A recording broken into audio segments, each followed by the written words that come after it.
If you live with the constant fear and shame of saying, I have borderline personality disorder with your out loud voice, anxiety ridden that you might be locked up if you do, if you've ever felt so alone and isolated thinking, there's no other person on the planet that can understand what I go through every minute of every hour, and the message playing on repeat in your head is, I can't do anything right.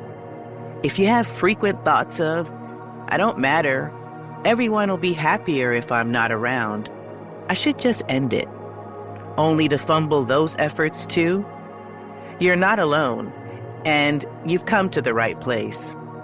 Welcome to I Can't Even Kill Myself Right, your safe space. Here we offer a raw, slightly humorous, and compassionate inside look at what it's like to be a BPD warrior, while demonstrating this disability is not a life sentence. And oh yeah, there's some learning and mindfulness nuggets too. Before we jump into today's episode, it's important to know there might be explicit language and content that could possibly be distressing or triggering. If you choose to listen, please consider using the resources on our website, showmegrace.org, to reset. Please take care of yourself and don't be afraid to seek help if triggered. Marsha Linehan told me, tell the parents to never say they have a borderline relative because they will completely lose their credibility. Mm. Marsha Linehan. And that's sad. That's not how you get advocacy. It's not. Same for a disorder, for the family, and for the person. And then you say, I don't know if I sent you the chart. We looked it up the other day. In the government's budget, the NIMH budget for 2024, I think schizophrenia is less than 2% of the population. And it was getting like 10% of the budget. And personality disorder, not even borderline, was getting 3%. It was so low, it didn't even show on the graph. Doesn't make, I want to say that's crazy, but I hate the word crazy, but it just doesn't make, I want to also say, like, just make that make sense to me. You know, when you look at the numbers of how many people this impacts, do you know every day I get like a report of how many people go onto our website, right? From all over the world. Yeah. I don't know, when I first started this nonprofit, my limited thinking, I'm like, oh, the US, you know, and if we're reaching a couple of people, then I've done my, my part.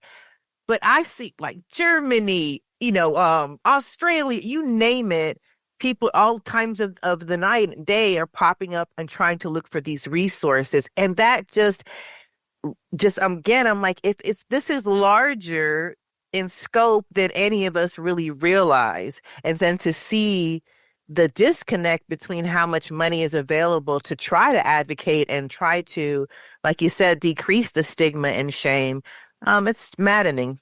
Well, I'll give you one that makes this even more horrible. It's if you wanted to do advocacy in the public health realm, that's where you begin to see what's going on with all of this. Okay, how do I explain this? You had asked me one time, what is comorbid? Mm-hmm. So we have a survey on the internet on your experience. What is your experience with diagnosis and treatment? And we found this was like 10 years ago, I knew this. The average person who would be called, let's say, borderline personality disorder has a minimum of 8 to 10 diagnoses. Mm-hmm. Now, that is ridiculous. That is completely ridiculous. Where does that come from? So I've been battling that one for years and years and years. I'm one of them. And so I couldn't understand that, and it didn't make any sense. So I knew that was wrong. One time I was chosen by NIMH to review research grants, and they sent me a Staples paper box, big box of grants about eating disorder. And I was reading these grants, and I said, what the hell is this? I'm reading grants about borderline, and they're calling it eating disorder. Well, I don't know if I'm going off the track here, but I recently got involved with psychedelics. And there have been many, many studies using psilocybin psychedelics on things like substance abuse, alcoholism, PTSD, OCD, ADHD, eating disorders, smoking, and others. In the science world, when they're trying to understand something, they will take all the studies from several different areas and try to look at them together to see what the commonalities are. And they did this with all of these studies, but they did not evaluate them by the DSM. The DSM is partially responsible for all of this confusion because the DSM is done by a group of guys who are very powerful in the field and who have their own point of view. I'm talking about evolution. Some guy says, I don't want to hear about evolution. Let's not discuss that. That doesn't count. And they come up with these names. So every time there are new symptoms, there's a new disorder. I think right now there's 258 and it's growing to 357 mental disorders. Give me a break. What does that mean? Anyway. And when you look at the list, they're all overlapping in symptoms and characteristics. They call it comorbid. Mm-hmm. So, for example, a parent will come to us and their loved one meets all the criteria of my caveman of hypervigilance and hypersensitivity and rejection sensitivity and so on and so forth. And but they're using drugs or they're using alcohol. Well, my explanation is they're uncomfortable, they don't fit in, experienced as stress, as shame, it hurts. I want relief. How many people take an aspirin when they have a headache? Okay, take every person who looks for a pill when they have a headache or an antacid when they have antacid reflux or whatever. And we don't call them addicts, but when you go and you take alcohol or drugs or you gamble, whatever, well, now you're addicted. So the DSM, dividing all these things up into separate disorders, has set science back enormously. So I think it was in 2018, the head of the National Institute of Mental Health gave a talk and he said, "We're spending all this money on research and we're researching by diagnosis and we're not getting anywhere. We're not helping anybody. We've got to do something different." So they developed something called the research domain criteria. And I'm sure there isn't a single person on this podcast that will not understand what the research domain criteria is. They divided up symptoms by negativity. Which are what's negative about this person? What are the positive qualities of this person? How does this person deal with emotions?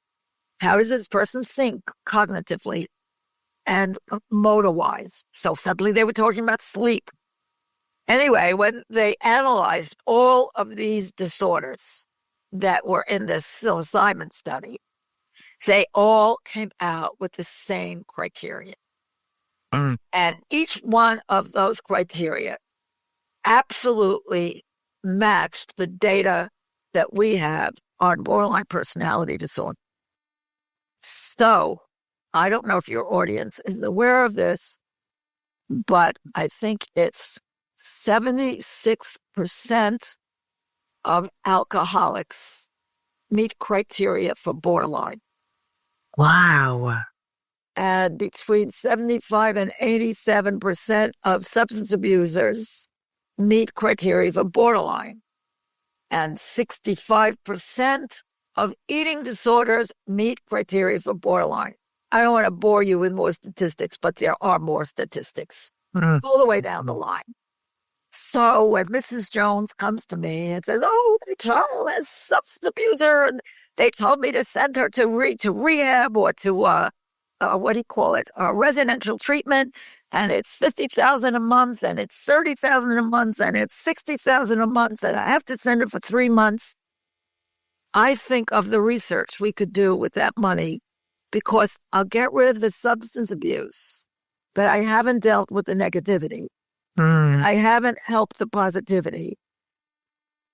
And I'm still back to square one, and the person is miserable, and the parent says, look at that. I wasted my money on you. You're no good, blah, blah, blah. I'm throwing you out. Or the person, my parents don't understand me. Nothing. Now you are treatment resistant. I keep asking the parents. I say this, and they all think I'm crazy. I say, did it ever dawn on you to sue the doctor for malpractice? And they think I'm very strange. What can I say? I get a lot of resistance. So, the point is, if you don't change the psychiatric system that you're living in, these people are trying to help themselves on their own. You need to take me around with you as your poster child. just be like, tell them, Nicole. I encourage family members and people with lived experience to attend professional conferences and stand up and go to the microphone and make these statements, because they're getting away with murder. It's so unfortunate. And it's like you have to, I've always been a bit of a, I would say use the word like I would say it this way. I'm not fearful of being the first, right? To start something, to, try something new. However, even in going down this lane, I will say, and even the podcast and people were like, oh, they want to connect with you. So put your picture on the website. It took me a very long time for me to do that, because I recognized that, yes, I was going to gain connection with this very, special audience of mine and community. However, it's also going to make me possibly lose clients and not have your business side. Exactly. And so I had to really weigh the pros and cons of that for myself. Like, okay, how much do I really is this matters to me, and I ultimately opted to put it out there. But again, just as recent as last week, I said, I'm going to take it back down. It's crazy, really? But I promise you, just as last week, because I was like, I don't know if this is a value add. Can they still connect with me and my story without having to see my face, on blast? It says, hey, I actually do exist. That is so very sad. I've been sticking my neck out with this. I don't know if it's because I live in New York and it's the kind of personality I have, and that I live in a different kind of a world, but I'm not afraid of these people. Let me put it this way. In all the years that I've been in the art world, I know the most famous artists and writers of the time period that I've lived in. And when I see Dr. So-and-so with his PhD and blah, blah, blah, he doesn't impress me because he's not hanging in the museum, and I don't know how many years his work is going to be important. But, Robert Rauschenberg is a household word, and, Roy Lichtenstein is a household word. And those are the people that I knew. And so that took the edge off my fear of I shouldn't say that. I remember when I first started, somebody was doing a study of how many people have which disorder. It was the epidemiological study. They were counting, like they're counting the homeless people in New York now in the cold. So I looked at what the guy was doing, and he didn't include borderline. So I went to the telephone and I called him up. And somebody in the New York City Department of Mental Health said to me, "You called Ron Kessler?" I said, "Yeah, listen, what's the big deal? You called Ron Kessler?" Well, let me tell you, folks, if you get a statistic that borderline is, I think he said 2% of the population, that's me who calls Ron Kessler. Listen, I want to say, I don't know quite as many impressive folks as you, but I will say I am doing my small part. So I want to say thank you, but I am on your mission as well, because if I go on a website and they're purporting, mental health resources and X, Y, and Z, and I do not see borderline in that list, I am immediately, I'm the person who they call Karen. I am writing the strongly worded letter to be like, I'm sorry, but you missed one. So Nicole, will you marry me? Nicole, you need to really encourage people with lived experience to attend professional conferences and ask questions. I have a reputation with all of these conferences. They invite me now to ask questions, and then they come over to me later and they say, I really agreed with what you said. And that little world, you keep growing that world. But I'm the only one. I'm the only one at these conferences, and I drag parents with me, and I try to get people to go. We've done workshops at the conferences, but it's Oh, that's fabulous. it's I just don't understand, and I think it's the professional stigma is so strong against this. It's like being what it is. If you get arrested for rape or something, you're right. What do they call it? You go into the sex offenders registry. Mm-hmm. Borderline is like the sex offenders registry.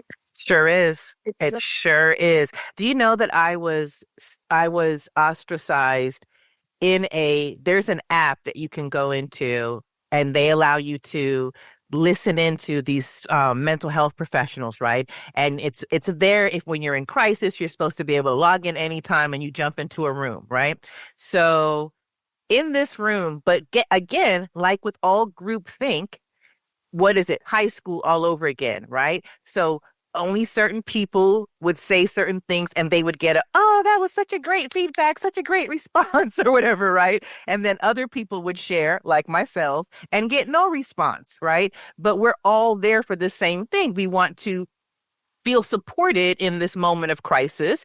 And we're also following our action plan, our crisis action plan, right? So the short version is this particular night, I've gotten so frustrated, like weeks and weeks of just trying to, and I'm paying for this, trying to get support and not getting anything back.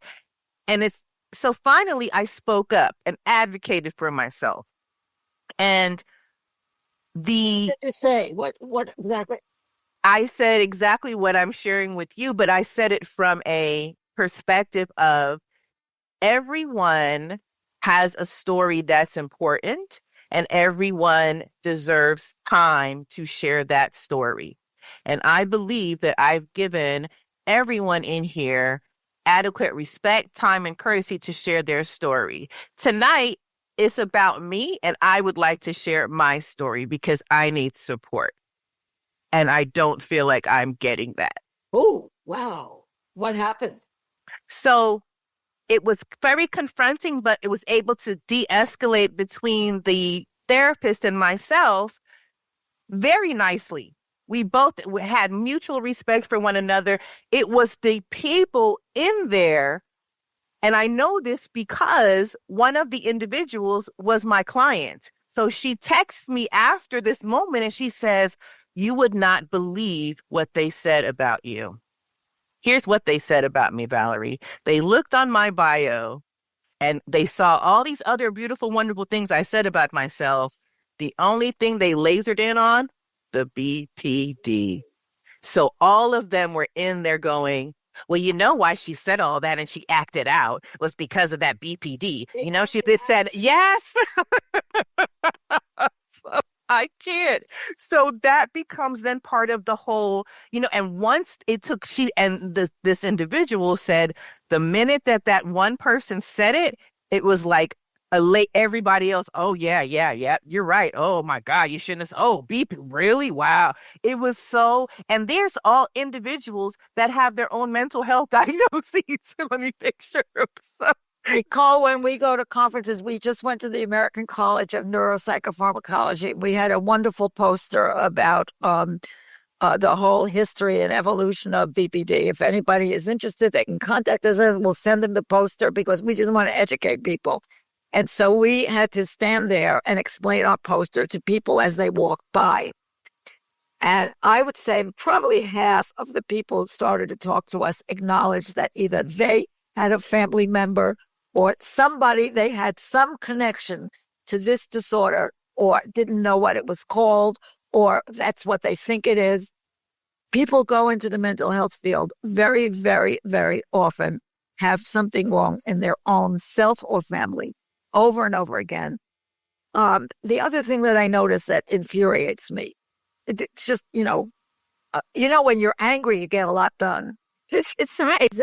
It fuels a lot of energy. You have to learn to present your anger so that people don't want to hit you on the head. And that's been very difficult for me because I get very angry. But I started a whole nonprofit with this egg. You're not going to support me? I'll show you. So did I. But the thing is that the illness is there and everybody's got part of it. When I took a training in a particular kind of family treatment, and it was focused a little bit on BPD. And if a person with BPD can't maintain a job, it's not because they can't do the work. It's not because... Set your calendars to tune in to part 3 next week and find out what Valerie says why a person with BPD can't hold down a job. Thank you for tuning in today. We hope you caught a nugget or two.